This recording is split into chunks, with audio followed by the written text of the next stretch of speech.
सूरज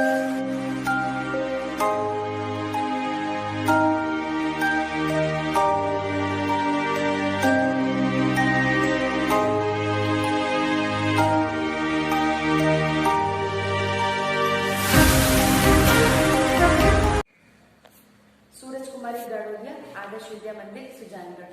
online classes में आपका स्वागत है। अपन फर्स्ट लेसन पढ़ रहे हैं क्लास 11 का, स्वतंत्रता की पूर्व संध्या पर भारतीय अर्थव्यवस्था कैसी थी। इसमें हमने 2-3 टॉपिक पढ़ चुके हैं। कृषि से क्या आशय है, औद्योगिक क्षेत्र से क्या आशय है, उसके बाद में विदेशी व्यापार कैसा था, स्वतंत्रता से पूर्व कैसा था, स्वतंत्रता के पश्चात कैसा था। आज हम नया टॉपिक ले रहे हैं भारतीय अर्थव्यवस्था की गतिहीनता के कारण। कि जो भारतीय जो अर्थव्यवस्था थी उसकी गतिहीनता, उसकी धीमी गति के क्या है। गतिहीनता का मतलब होता है धीमी गति। गतिहीनता का मतलब क्या होता है, धीमी गति के क्या कारण थे। ऐसे कौन कौन से तथ्य थे जिससे भारतीय अर्थव्यवस्था क्या थी, पिछड़ेपन पर थी। उसमें सबसे पहला है ब्रिटिश शासन की दोषपूर्ण नीति। ब्रिटिश प्रशासन की दोषपूर्ण नीति में हमने आगे भी पढ़ा था पीछे कि उसमें हमने ये पढ़ा था कि ब्रिटेन अंग्रेजों का मुख्य उद्देश्य क्या था।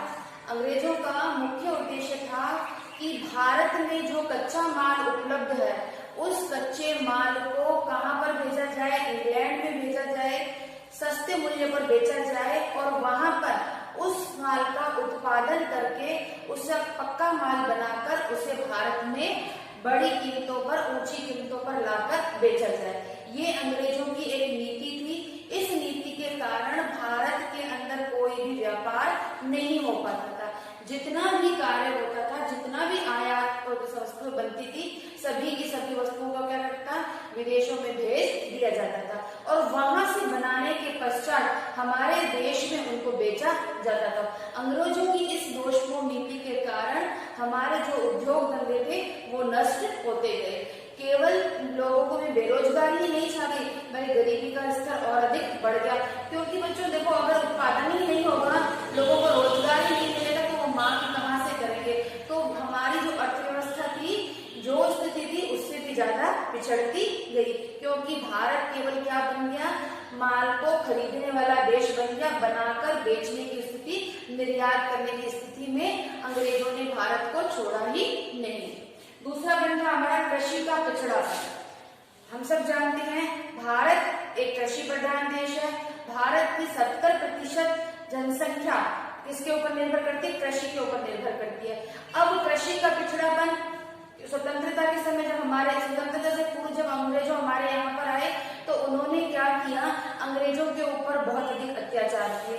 इस नीति को सबसे पहले मैं बताती हूँ छोटी सी घटना के रूप में। जो अंग्रेज थे उन्होंने क्या किया, भारतीय राजाओं को अपने में शामिल किया। भारतीय राजाओं को अपने में शामिल करने के समय उन्होंने उनको प्रलोभन दिया कि यदि आप हमें समय पर कृषकों से कर वसूल करके दोगे, लगान वसूल करके दोगे, तो हम इसके बदले में आपको इतने इतने राज्यों का राजा बना देंगे। इस लोभ के कारण, इस प्रलोभन के कारण भारतीय राजाओं ने अपनी ही जनता पर, अपने ही कृषक भाइयों के ऊपर अत्याचार प्रारंभ कर दिया। हम सब जानते हैं भारतीय कृषि किसके ऊपर निर्भर करती है, प्रकृति के ऊपर निर्भर करती है। कभी हमारे देश में वर्षा अधिक होती है, कभी हमारे देश में वर्षा कम होती है, सिंचाई के साधन हमारे पास उपलब्ध नहीं है। इन सब कारणों के पश्चात होते हुए भी जो हमारे यहाँ के राजा थे, बड़े जमींदार थे, वह किसानों की किसी भी प्रकार की बातों को नहीं समझते थे। वह केवल उनसे लगान, ऊंची कीमतों पर वसूल करते थे। इसके लिए उन्हें बहुत अधिक क्या करता था, किसानों, छोटे किसानों का शोषण करना पड़ता था। यहाँ तक कि उनको दास भी बनाकर, दास मतलब बंधुआ मजदूर। बंधुआ मजदूर में ऐसा होता है बच्चों कि इनसे शर्त लगा दी जाती है, कागज पर दस्तखत करा दिए जाते हैं और यह कहा जाता है कि इस समय विशेष पर यदि आप ब्याज नहीं दोगे, लगान नहीं दोगे, तो यह सारी भूमि क्या हो जाएगी, हमारी हो जाएगी। तो राजा महाराजा तो ये चाहते थे कि कैसे भी ये के प्रकार कैसे भी या तो ये लगान दे, अगर ये लगान नहीं देते हैं तो उनकी जमीनें अपने अंडर में कर लेते थे। तो जो गरीब किसान होते थे, अगर खेती हो जाती थी खेती होने के पश्चात एक वह बड़ी मोटी रकम के रूप में, लगान के रूप में जमींदारों को, बड़े राजाओं को देते थे। तो उनके लिए खाने के लिए, पीछे अपने परिवार का भरण पोषण करने के लिए भी उनके पास में धन नहीं बचता था। सारा का सारा धन वह उनके लगान में ही चला जाता था। फिर अपने जीवन की आवश्यकताओं को पूरा करने के लिए वह जमींदारों से क्या करते थे, ब्याज के रूप में एक बड़ी धनराशि लेते थे और उस ब्याज को चुकाते चुकाते उनके जीवन ही समाप्त हो जाता था। यहाँ तक कि वह खुद के बच्चों को भी बंधुआ मजदूर के रूप में बड़े जमींदारों के यहाँ पर गिरवी रखकर आते थे। यानी एक पीढ़ी से दूसरी पीढ़ी तक यह क्या चलती थी, परंपरा चलती रहती थी। इस परंपरा के कारण वर्तमान में जो कृषक अपनी स्थिति के कारण मजबूर होकर बंधुआ मजदूर के रूप में कार्य कर रहा था, आने वाली भी पीढ़ी उसकी क्या होने लग जाती थी, बंधुआ मजदूर बनकर रह जाती थी।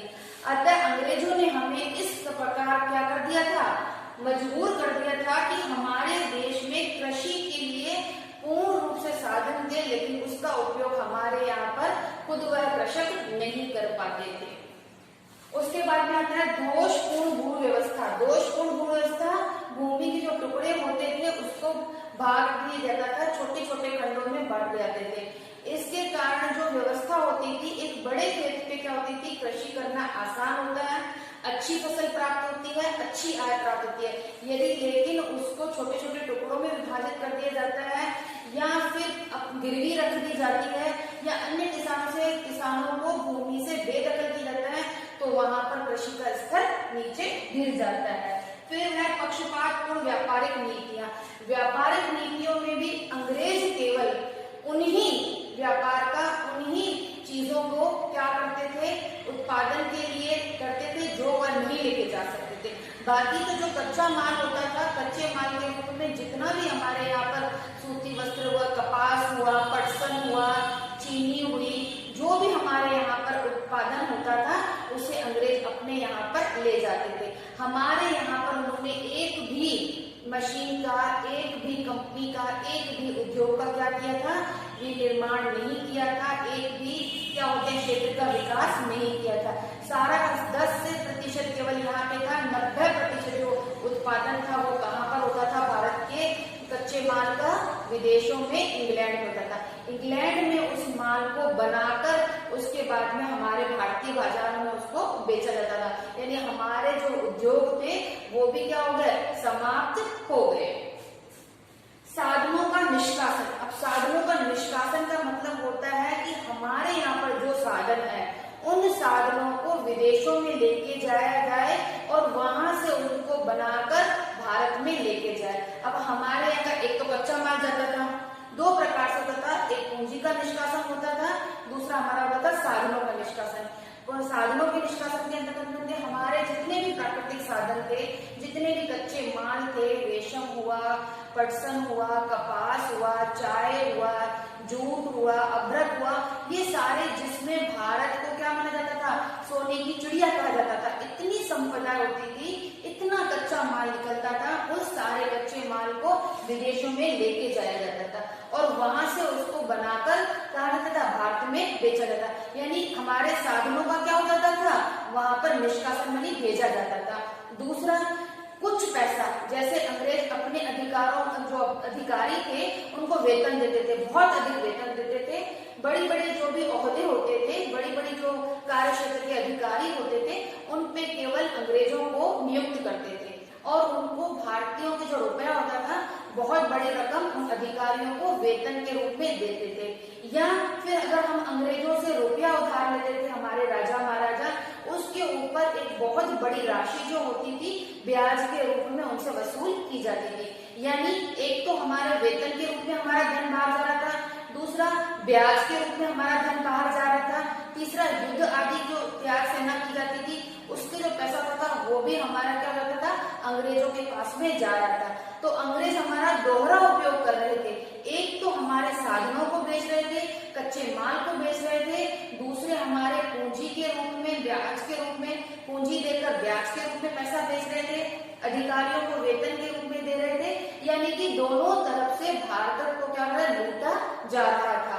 इतना धन विदेशों में उन्होंने भेजा कि हमारे पास में रखा था अपनी अर्थव्यवस्था के विकास के लिए कुछ भी साधन या पूंजी नहीं रही।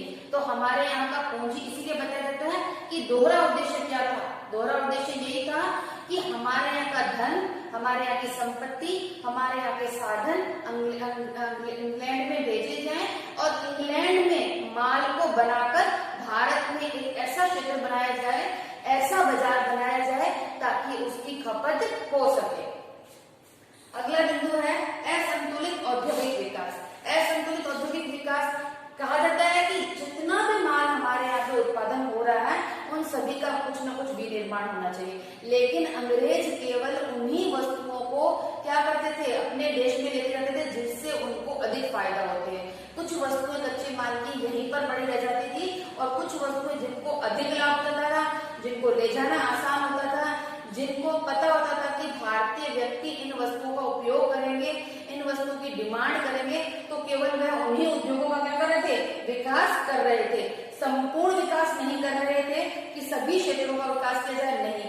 अगर भारत में भी कुछ क्षेत्रों में उन्होंने कुछ उद्योग चालू करे थे, वो भी केवल अपनी स्वार्थपूर्ण नीति को पूरा करने के लिए उन्हीं उद्योगों को विकास किया था जिनसे उन्हें अधिक लाभ हो रहा था। फिर हमारे विकास कारकों में उपेक्षा। इसके अंदर बच्चों ये आता है कि जो हमारे पास कच्चा माल था, कृषि के रूप में प्राप्त होता था, वो इंग्लैंड में लेके जाया जाता था। हमारे पास जितने साधन होते थे उन्हें ले जाया जाता था, हमारी जो पूंजी होती थी उन्हें लेके जाया जाता था। कुछ क्षेत्र हमारे यहाँ पर सड़कों का निर्माण हुआ, रेलों का निर्माण हुआ, नहरों का निर्माण हुआ, डाक तार का हुआ, केवल उन क्षेत्रों का विकास किया गया जिनसे अंग्रेजों को क्या हो? विकास हो। अगर हमें देखा जाए इसके सामाजिक पक्ष की तरफ अगर हम देखा जाए कि क्या अंग्रेजों ने हमारे देश की सामाजिक जो स्थिति है उसमें सुधार किया, तो हमारा उत्तर नकारात्मक में आएगा। अंग्रेजों ने हमारे देश में सामाजिक प्रयास, सामाजिक स्तर को ऊंचा उठाने का कोई भी कार्यक्रम नहीं किया था। अब सामाजिक स्तर में हमारा क्या होता है? हमारे जीवन जीने की शैली से होता है, हमारी शिक्षा से होता है, हमारे विकास से होता है, हमारे उत्सवों से होता है। इन सभी कार्यों में किसी भी प्रकार का उन्होंने योगदान नहीं दिया। उन्होंने भारतीयों की न मन की स्थिति को पढ़ा, न ही भारतीयों को ऊंचा उठाने के लिए कभी कुछ कदम उठाए। उन्होंने तो केवल जो भारत का जो क्षेत्र है, भारत का जो व्यापार है, भारत का जो कृषि है, केवल वहां का कच्चा माल लेकर विनिर्माण करके भारत में लाए। यानी कहने का मतलब होता है जो एक उद्देश्य था मन में, जो मन में एक भावना थी, भारतीयों का विकास करना नहीं, भारत का विकास करना नहीं, अपितु केवल क्या था? अपने देश इंग्लैंड का विकास करना था। तो इन सभी नीतियों के कारण, इन सभी बिंदुओं के कारण हमारी जो अर्थव्यवस्था थी वो पीछे हो गई, गतिहीनता की स्थिति, उनकी गति नहीं हो गई। क्योंकि कभी भी आप किसी भी क्षेत्र में तभी गति कर पाते हो जब आपको उस क्षेत्र में प्रोत्साहन मिलता है। जब आप किसी चीज में प्रोत्साहन नहीं प्राप्त करते हो तो उसमें आप आगे नहीं बढ़ सकते हो। अब ये आता है नेक्स्ट बिंदु है हमारा कि हमारी कौन कौन सी समस्याएं हैं जब हमारा देश स्वतंत्र हुआ था। स्वतंत्रता की पूर्व संध्या पर भारतीयों के सामने कौन कौन सी समस्या आई। अब उसमें सबसे पहला बिंदु है जनसंख्या की समस्या। हमने पिछले लेसन में पढ़ा था कि हमारी जनसंख्या 1901 से लेके 1911 तक निरंतर वृद्धि हुई। इतनी वृद्धि हुई, उस वृद्धि की दर में केवल एक वर्ष सोपान वर्ष, जिसमें 1921 में हमारी जनसंख्या में कुछ कमी आई, लेकिन 1931 के दशक के बाद में हमारी जनसंख्या आज तक निरंतर गति में क्या हो रही है? बढ़ोतरी हो रही है, निरंतर जनसंख्या में वृद्धि हो रही है। तो एक तो हमारे पास में साधन नहीं थे, जितने कच्चा माल था, जितना हमारा भारतीयों के पास में धन था, वो पूरा का पूरा एक तरीके से लूट शब्द कहा जाए, लूट कर अंग्रेज अपने देश विदेशों में इंग्लैंड में लेके गए। एक तो हमारे पास में रुपया नहीं, दूसरा हमारे पास में साधन नहीं और जनसंख्या अधिक। तो खाने वाले इतने अधिक हो और रुपया नहीं हो तो उस देश की स्थिति क्या होगी? बहुत अधिक दयनीय होगी। भाई आपके पास में पैसा नहीं है लेकिन आपकी डिमांड बहुत ज्यादा है, आपकी मांग ज्यादा है, आपके खाने वाले बहुत ज्यादा है, तो आप उनकी क्या करोगे, आवश्यकताओं को पूरा करोगे? नहीं। तो हमारी मुख्य समस्या उस समय यह थी कि जनसंख्या इतनी अधिक है, लेकिन हम उस जनसंख्या की मूलभूत आवश्यकताएं जो होती थी उनको भी पूरा नहीं कर पाते थे। दूसरा हमारा राष्ट्रीय आय। राष्ट्रीय आय मतलब होता है हमारे देश की आय।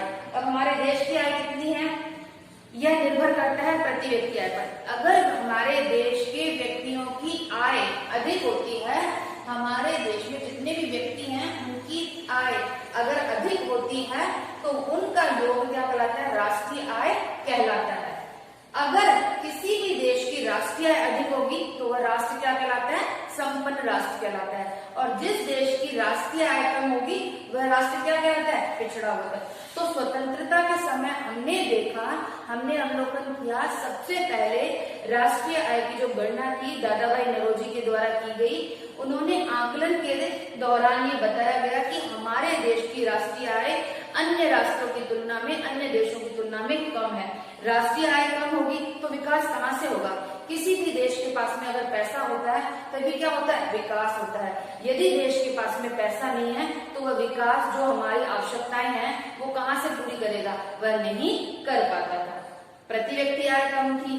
प्रति व्यक्ति आय कि एक देश में रहने वाले नागरिक कितना कमाते हैं। अगर वहां के नागरिकों की आय अधिक होती है तो वो डिमांड करेंगे। जब डिमांड करेंगे तो उत्पादक उन वस्तुओं को क्या करते हैं, उत्पादन करते हैं। उत्पादन होता है तो उत्पादन के साधनों को प्रतिफल के रूप में क्या मिलता है, रुपया प्राप्त होता है। वही रुपया वापस किसके पास में आता है, लोगों के पास में आता है। लोगों की क्रय शक्ति होती है, लोगों को रोजगार प्राप्त होता है। लेकिन हमने देखा कि हमारी मुख्य समस्या है कि लोगों की आय बहुत कम थी। इतना पैसा लोग कम इनकम के रूप में प्राप्त करते थे कि वह डिमांड ही नहीं करते थे। केवल आवश्यक तत्व जो होते हैं जीवन की, जो मूलभूत रोटी, कपड़ा और मकान, केवल उन आवश्यकताओं को भी पूरा नहीं कर पाते थे। यानी प्रति व्यक्ति आय भी हमारी एक समस्या बनी हुई थी। उसके बाद में कृषि क्षेत्र पर निर्भरता। हमने देखा कि भारतीय कृषक हैं, 70-75% जो जनसंख्या है भारत की वो कृषि के ऊपर निर्भर है, क्योंकि उद्योग तो थे ही नहीं, उद्योगों की पिछड़ी स्थिति हो गई। तो जितनी भी जनसंख्या थी उसको किसी भी प्रकार का ज्ञान नहीं था।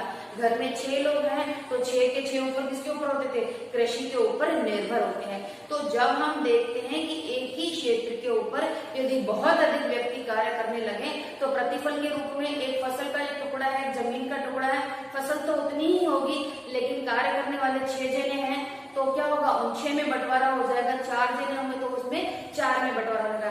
कहने का आशय है कि कृषि पर निर्भरता के होने के कारण अन्य क्षेत्रों के अंतर्गत वो कार्य नहीं करते थे। इसलिए और कृषि क्या हो गई थी, पिछड़ चुकी थी। भारतीय कृषि किसके ऊपर निर्भर करती है, भारतीय कृषि प्रकृति के ऊपर निर्भर करती है। कभी प्रकृति अच्छी होती थी तो हमारे यहाँ पे उत्पादन अच्छा होता था, प्रकृति अच्छी नहीं होती थी तो उत्पादन अच्छा नहीं होता था। यानी कि पूर्ण रूप से जब हम किसी एक साधन पर क्या होते हैं, निर्भर हो जाते हैं तो वह प्रतिफल के रूप में, बदले के रूप में हमें कम उत्पादन प्रदान करती है। फिर होता है हमारा निर्धनता। निर्धनता मतलब गरीबी। उस समय हमने देखा प्रति व्यक्ति आय कम है, कृषि की दोषपूर्ण नीति है, तो गरीबों की जनसंख्या क्या थी, अधिक मात्रा में थी। हमारे देश की अधिकांश जनसंख्या गरीबी रेखा के नीचे जीवन यापन कर रही थी। 5 तत्व होते हैं जिन्हें हम निर्धनता का कारण मानते हैं, रोटी, कपड़ा, मकान, शिक्षा और स्वास्थ्य। जिन व्यक्तियों को ये 5 तत्व प्राप्त नहीं होते हैं वह निर्धन कहलाते हैं। तो हमने देखा स्वतंत्रता के समय हमारे देश की अधिकांश जनसंख्या जिसको ये 5 तत्व रोटी, कपड़ा, मकान, शिक्षा और स्वास्थ्य पूर्ण रूप से उसकी आवश्यकता के अनुकूल नहीं प्राप्त हो रहा था, अतः वह निर्धन हो रहा था। और निर्धन व्यक्ति क्या करेगा, किसी भी चीज की डिमांड नहीं करेगा। किसी भी चीज की डिमांड नहीं करेगा तो क्या उत्पादक क्या उत्पादन करेगा, नहीं, तो हमारी अर्थव्यवस्था वैसे भी पीछे होती जाएगी। नेक्स्ट हमारा पॉइंट है औद्योगिक पिछड़ापन। हम ये देखते हैं कि हमारा देश क्या है, उस समय उद्योगों में पिछड़ा हुआ था। अंग्रेजों ने केवल हमारे देश से कच्चा माल लेकर इंग्लैंड में चले गए और वहां से उसको पक्का माल बनाकर हमारे देश में बना गया। यानी हमारे यहाँ पर तो एक भी ऐसी जगह नहीं थी, एक भी ऐसे स्थान नहीं था जहाँ किसी न किसी संस्था का, किसी न किसी विनिर्माण क्षेत्र का निर्माण किया जाए। तो औद्योगिक पिछड़ापन था और कुछ आधारभूत चीजें थी, रेल, सड़क, परिवहन, वो भी केवल उन क्षेत्रों में ही थी जिन क्षेत्रों में अंग्रेजों का विकास हुआ था। तो हमारी स्वतंत्रता की पूर्व संध्या पर ये जो है जनसंख्या में वृद्धि, दूसरा हमारा राष्ट्रीय आय में कमी, प्रति व्यक्ति आय में कमी, कृषि का पिछड़ापन, उद्योगों का पिछड़ापन, उसके बाद में हमारी निर्धनता, औद्योगिक पिछड़ापन और हमारे आधारिक संरचनाओं की कमी, इन सब तत्वों के कारण हम क्या कर रहे थे, विकास नहीं कर पा रहे थे और हम निरंतर पीछे की ओर अग्रसर हो रहे थे। पूरे लेसन में हमने सबसे यही बात पढ़ी है कि जो अंग्रेज आए थे, अंग्रेजों के आने से पूर्व हमारी जो स्थिति थी वो बहुत अच्छी थी। हम जितना भी कमाते थे अपने देश के लिए कमाते थे, जितना भी उपभोग करते थे हमारे देश के भारतीय ही उपभोग करते थे। लेकिन जब अंग्रेज आ गए तो हमारे क्या हुआ, उत्पादन में भी कमी आई, उपभोग में भी कमी आई, हमारे यहाँ पे गरीबी का स्तर बढ़ा, जनसंख्या का स्तर बढ़ा, यानी कि हम पिछड़ते गए, हमने विकास नहीं किया। केवल अंग्रेजों ने अपने क्या कर सकते हैं, अपने राज्य, अपने देश इंग्लैंड का क्या किया, फायदा किया। ये पूरा लेसन आज खत्म होता है, ये पूरा आप उसको दोहराना। पूरे लेसन में 2-3 टॉपिक हमने पहले पढ़े थे, आज पढ़े थे, इसको राइट डाउन कर लो बच्चों, लिख लो। नेक्स्ट क्लास में फिर अपन सेकंड लेसन पढ़ेंगे। Thank you.